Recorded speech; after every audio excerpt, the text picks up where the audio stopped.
Are you serious? Are you serious? All right, NATO is alerting. NATO's putting together 300,000 troops on high alert in readiness for a confrontation with Russia as fears are growing that Vladimir Putin is preparing to attack the West. Now, this could be a lot of just built-up hype to a fear-mongering against Vladimir Putin.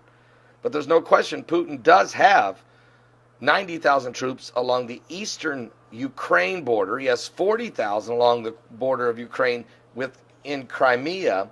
And he's moved thousands of troops along the borders of different NATO nations. And, of course, he's put these missiles and these Iskander missiles in Kaliningrad, and there's a lot going on. So now NATO chiefs, thrown into a panic by fears that the Russian President Vladimir Putin might attack the West, they're starting to scramble to put together a force of 300,000 troops, which they can put on high alert.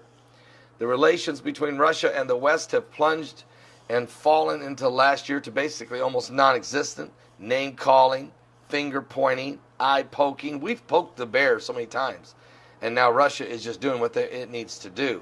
And that, of course, NATO's not used to. And the reason this is happening because you have a weak leader. President Barack Obama is a weak leader. And because he's so indecisive, because he draws red lines and never sticks to them, because he's create chaos in this Arab Spring in the Middle East, the Russians are just saying, look, we're not going to sit around and wait to figure out what Obama's foreign policy is, because it's a mess. We're not going to let Russia be destroyed with the migrant crisis that's going on already in Europe. So, and look, we just don't know.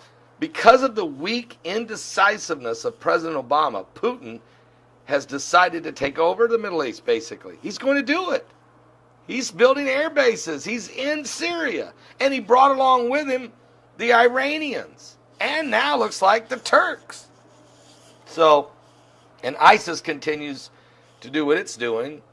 And so it's getting uglier by the minute. We're going to try to stay on top of this. Now, I've got some breaking news I want to share in my next video. I'll be back in just a few moments. Don't miss today's live broadcast. Starts at 12 noon Eastern. Folks, it's getting really, really crazy. Oh, and by the way, happy birthday to Billy Graham. He turned 98 today. The evangelist is still with us. We're all still here. But Jesus is coming, and you don't want to be left behind.